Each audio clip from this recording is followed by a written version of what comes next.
तुम्ही कधी विचार केलाय का की तुमचं कामाचं स्वरूप तुमच्या प्रेग्नन्सीसाठी अडचण निर्माण करत आहे? आजकालच्या धावपळीच्या जगात नाईट शिफ्ट्स आणि उष्ण वातावरणात काम करणं अनेक जणांसाठी खूप कठीण झालंय. पण याचा तुमच्या स्पर्म काउंटवर कसा आणि किती भयानक परिणाम होतो हे तुम्हाला कदाचित माहित नसेल. जेव्हा एखादी केस खूप कॉम्प्लिकेटेड असते तेव्हा फक्त शुक्राणूंवर काम करून चालत नाही, तर पूर्ण शरीराचा विचार करावा लागतो.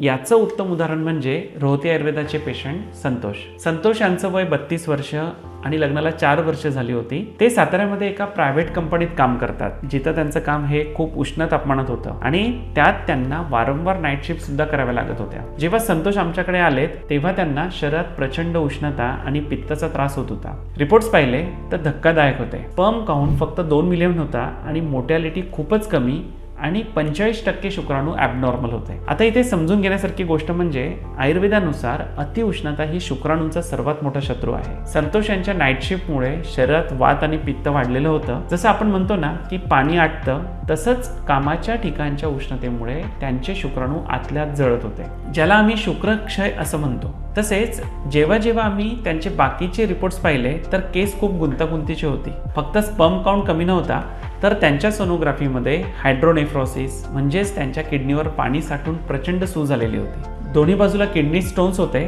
तसेच युरिनरी ब्लॅडरमध्ये सुद्धा स्टोन्स होते आणि सूज दिसत होते. थोडक्यात सांगायचं तर या केसमध्ये लिव्हर आणि किडनी सारखे महत्त्वाचे ऑर्गन्स इन्व्हॉल्व्ह झाले होते. शरीरातून पूर्णतः ब्लॉक झालं होतं. आता तुम्हीच म्हणाल, किडनी स्टोनचा आणि स्पर्मचा काय संबंध? तर खूप जवळचा संबंध आहे. आयुर्वेदानुसार जोपर्यंत तुमचे वृक्क म्हणजेच किडनी आणि यकृत म्हणजेच लिव्हर व्यवस्थित काम करत नाही, तोपर्यंत शरीरात शुक्रधातू शुद्ध तयार होऊ शकत नाही. संतोष यांच्या शरीरातील उष्णतेमुळे लघवीचे मार्ग ब्लॉक झाले होते, किडनीवर सूज आलेली होती आणि या सगळ्यांचा ताण त्यांच्या स्पर्म प्रोडक्शनवर येत होता. संतोष यांना फक्त औषध देऊन उपयोग नव्हता.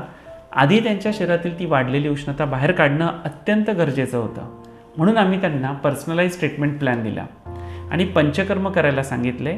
सुरुवातीला लघुवमन आणि विरेचन पंचकर्म केल्यामुळे त्यांच्या शरीरातील पित्त पूर्णतः बाहेर पडले आणि त्यानंतर स्पर्म प्रोडक्शन पुन्हा सुरळीत करण्यासाठी आम्ही त्यांना बस्ती हे पंचकर्म दिले. आणि याचा फायदा असा झाला की संतोष यांचा स्पर्म काउंट जो फक्त 2 मिलियन होता, तो 6 महिन्यांच्या उपचारानंतर आज 12 मिलियनपर्यंत पोहोचला आहे. त्यांची मोर्टॅलिटी 20% झाली आहे आणि जे 45% खराब शुक्राणू होते ते प्रमाण आता खूपच कमी झालेले आहे. क्वालिटी स्पर्म सुद्धा खूप जास्त प्रमाणात तयार होत आहे. विशेष म्हणजे त्यांचा पित्ताचा आणि उष्णतेचा त्रास आता पूर्णतः बंद झाला आहे. किडनीची सूज पूर्ण गेली आहे. संतोष यांच्या केसमध्ये आयुर्वेद उपचारांनी फक्त 2 ते 6 महिन्यामध्ये एकाच वेळी मल्टी ऑर्गन रिमार्केबल इम्प्रूव्हमेंट बघायला मिळाली. त्यामुळे एकच सांगणं आहे, कामाच्या वेळा जरी तुम्हाला बदलता येत नसल्या तरी शरीरात बिघडलेले दोष आयुर्वेदाने बाहेर काढता येतात आणि शुक्रधातू पुन्हा सक्षम करता येतो.